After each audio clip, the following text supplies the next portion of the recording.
Assalamu alaikum students. I'm your computer teacher and today's our topic is question D of chapter number 5. अच्छा, तो chapter number 5 जो था उसमें हमने basically software से रिलेटेड पढ़ना है कि सॉफ्टवेयर क्या होता है। तो देखें, जैसे भी हमारे पास जितनी भी एप्लीकेशंस हैं, देखें जैसे हम अभी यूज़ कर रहे हैं, जूम एप्लीकेशन यूज़ कर रहे हैं या हमारे पास गेम्स हैं या कुछ भी सॉफ्टवेयर्स हैं, बेसिकली वो छोटे छोटे प्रोग्राम्स होते हैं। और जब हम प्रोग्राम्स को इकट्ठा करते हैं तो क्या बनता है, वो सॉफ्टवेयर बनता है। ओके, तो सॉफ्टवेयर की अगर हम बोलें कि डेफिनेशन क्या है, तो हम बोलें कि बेसिकली ये छोटे छोटे प्रोग्राम्स हैं जो कि कोई टास्क परफॉर्म करते हैं। अगर मैं एग्जांपल लूँ व्हाट्सएप की, तो व्हाट्सएप इज़ अ सॉफ्टवेयर और it is a collection of video call, audio call, status, chat etcetera. तो सारे छोटे छोटे प्रोग्राम से जो कि मिलके एक स्पेसिफिक टास्क परफॉर्म करते हैं और इसको हम क्या बोलते हैं, सॉफ्टवेयर। ओके, इसकी डेफिनेशन देखें क्या लिखा हुआ है।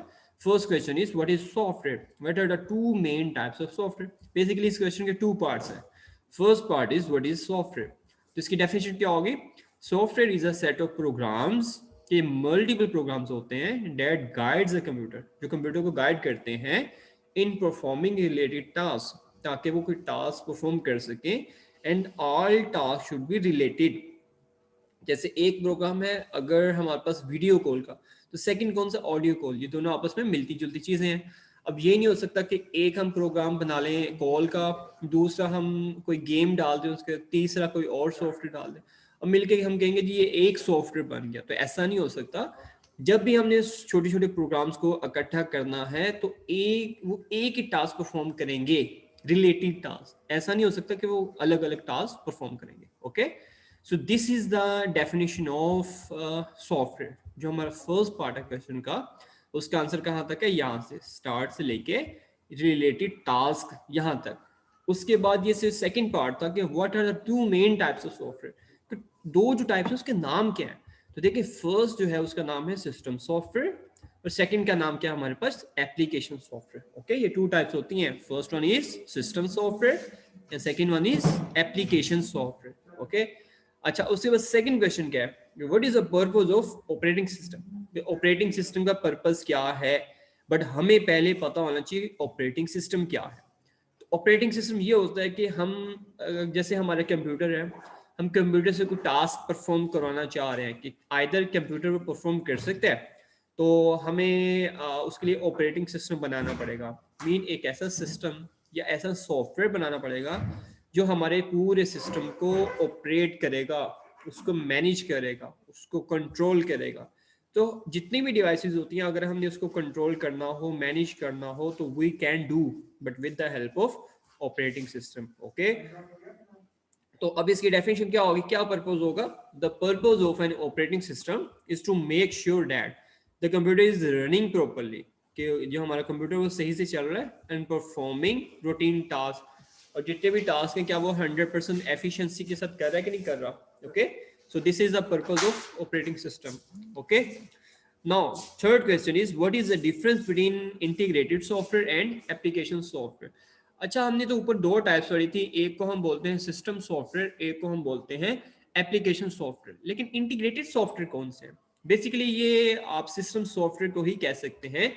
तो अब इसमें डिफरेंस क्या होगा। तो एप्लीकेशन सॉफ्टवेयर क्या होते हैं, जो स्पेसिफिक टास्क परफॉर्म करते हैं। और एप्लीकेशन से निकला कि हम जो एप्लीकेशन वगैरह यूज करते हैं वो कौन सी होती हैं, एप्लीकेशन सॉफ्टवेयर। अगर हमारे कंप्यूटर में नहीं होगा तो नो प्रॉब्लम। लेकिन जो सिस्टम सॉफ्टवेयर होते हैं वो अगर हमारे कंप्यूटर में ना होंगे तो क्या होगा, हमारा कंप्यूटर नहीं चल सकता। ओके, हमारा कंप्यूटर अगर हम चाहते हैं कि चले तो हमें क्या करना पड़ेगा, सिस्टम सॉफ्टवेयर यूज करना पड़ेगा। वो हमारे सिस्टम को कंट्रोल करता है, मैनेज करता है, ईच एंड एवरीथिंग को देखता होता है। Okay, application software is the software design to do a specific job. और ये डेफिनेशन किसकी है, ये एप्लीकेशन सॉफ्टवेयर की है। लेकिन इंटीग्रेटेड सॉफ्टवेयर कौन सा होगा, integrated software combines all the major type of application software and bring them together in one application. Okay, तो हम इंटीग्रेटेड सॉफ्टवेयर को क्या बोल सकते हैं कि हम इस जितने भी हमारे एप्लीकेशन सॉफ्टवेयर हैं इसको इकट्ठा अगर एक एप्लीकेशन में कर दें तो उसको हम क्या बोल देंगे, इंटीग्रेटेड सॉफ्टवेयर। कि हमने इंटीग्रेट कर दिया, बेसिकली हमने जोड़ दिया है। जैसे हमारे पास एम एस वर्ड की एप्लीकेशन है, एम एस एक्सेल है, एम एस पावर पॉइंट है, लेकिन हम इसको जोड़ के एक नाम देते हैं, उसका नाम क्या होता है, एम एस ऑफिस। ओके, उसके बाद हमारे पास डेफिनेशन आती है कि व्हाट इज यूजर इंटरफेस। तो what is user interface, first part ये है इस क्वेश्चन का। देन सेकंड ये है कि जो कॉमन यूज इंटरफेस है उसके बारे में हमें थोड़ा सा बताना है। तो पहले हम इसकी डेफिनेशन देखते हैं, उससे पहले मैं आपको बता दूं इंटरफेस है क्या। ये देखिए, मैंने अगर कंप्यूटर को चलाना है, मैं यहाँ पे क्लिक कर सकता हूँ, उसका इंटरफेस है। मैं सर्च बार पे क्लिक कर सकता हूँ, मुझे यहाँ पे आइकन नज़र आ रहे हैं, मुझे यहाँ पे डेट टाइम वगैरह नज़र आ रहे हैं। तो ये सारा कुछ जो है इसको हम बोलते हैं इंटरफेस, कि मैं कंप्यूटर को कैसे चला सकता हूँ, कंप्यूटर को मैंने इनपुट कैसे देनी है, क्या वो मुझे आउटपुट देगा तो कैसे देगा। Okay, this is called interface.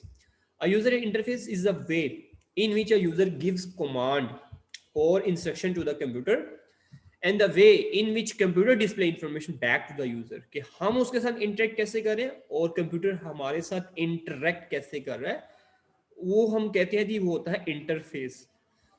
मतलब इसके थ्रू ही हम कंप्यूटर को इनपुट दे सकते हैं, इसके थ्रू ही कंप्यूटर हमें आउटपुट दे सकता है। Okay, this is the definition.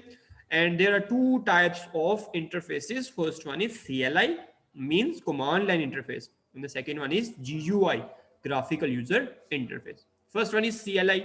A command line interface allows a user to give data and instruction to a computer by typing them on the keyboard. कि हमने कोई भी काम करना होता है, हम क्या करते हैं, हम उसके ऊपर कमांड्स देते हैं। जैसे अगर मैं लिखूँ CMD, सर्च बार पर एंटर करूँ, तो देखिएगा मैं आपको इंटरफेस दिखा देता हूँ। ये है इंटरफेस CLI का, कि हमें जो भी काम करना है हमें कमांड्स देनी पड़ेंगी। ओके, जो भी लिखना है देखें हमें यहाँ पे टाइप करना पड़ेगा, और अगर हमें कमांड्स नहीं आती तो हम कुछ भी नहीं कर सकते। ओके, जैसे देखें मैं लिखा CD डॉट डॉट, इसका मतलब होता है एक फोल्डर हम बैक आ गए हैं। जैसे यहाँ पे देखे लिखा हुआ था C ड्राइव यूजर्स का फोल्डर और डेल का फोल्डर, हम डेल के फोल्डर में थे, लेकिन जैसे मैंने CD डॉट डॉट लिखा तो हम एक फोल्डर बैक आ गए, अब हम यूजर्स में आ गए, ये फोल्डर बैक आ गया। तो ये जो मैंने आपको करके दिखाया, दिस इज CLI। और इसकी एग्जांपल क्या है, हमारे पास डोस, ये एग्जांपल है। लेकिन जो हम यूज कर रहे हैं अभी, ये जो मैं यूज कर रहा हूँ विंडोज 10, ये क्या है, GUI। इसके अंदर हमें हर चीज ग्राफिकली नजर आ रही है। ओके, ये देखें, ये विंडोज का बटन, सर्च बार है, ये आइकन्स हैं, ये टाइम वगैरह, ये सारे आइकन हमें ग्राफिकली नजर आ रहे हैं। ओके, तो a graphical user interface provides a way for the user to communicate with the computer through visual image। हमें images के फॉर्म में चीजें नजर आ रही हैं। ये विंडो है, इसको देखें, आप देखें ये विंडो में नजर आ रही है, हर चीज जो है वो इमेज की फॉर्म में नजर आ रही है। इसकी एग्जांपल क्या है हमारे पास, MS विंडोज। तो अगर आपसे कोई पूछे कि what is the example of GUI, आप बोलेंगे Windows. And this is most easier but CLI is most difficult. Okay, अगर आपसे कोई डिफरेंस पूछे CLI में और GUI में, आप बोलेंगे CLI को यूज करना क्या होता है, डिफिकल्ट होता है, बट GUI को यूज करना इजी होता है। Okay, now last question is explain two problems with using a command line interface। Okay, जैसे कहता है जी, suppose मैं जो यूज कर रहा हूँ ऑपरेटिंग सिस्टम या इंटरफेस यूज कर रहा हूँ, वो हमारा कौन सा है, CLI है। तो अब क्या करें, मतलब इसको यूज करेंगे तो किस तरह से यूज करें। तो explain two problem with using command line interface. अब ये क्या है, there can be some problems with using command line interface. Users have to learn the syntax for each instruction. Also command line interface is not very interactive और interesting to use. इसका मतलब अगर हम इसको यूज करना चाह रहे हैं तो इसका हमें सिंटैक्स पता होना चाहिए। सिंटैक्स मींस कि इसमें हमने कमांड्स कैसे देनी है, अब वो कमांड हमें याद होनी चाहिए, और this is very difficult task कि हम हर कमांड कैसे याद करेंगे। तो इट मीन ये इंटरेक्टिव नहीं है, इसको हर चीज़ को जो है हम याद करना पड़ेगा, और यूज़र फ्रेंडली भी नहीं है, मतलब हमें यहाँ पे कोई भी हेल्प प्रोवाइड नहीं होती। So that's why this is very difficult. Okay, तो फर्स्ट इसमें क्या हो गया कि इसको हमें याद करना पड़ता है, ये फर्स्ट प्रॉब्लम थी। सेकंड प्रॉब्लम इज ये अट्रैक्टिव नहीं है, इंटरेस्टिंग नहीं है। Okay, this is the second problem. तो ये हमारे जो क्वेश्चंस हैं ये आपने याद भी कर लेने हैं और इसको अपनी कॉपी पे राइट भी कर लेना। ओके।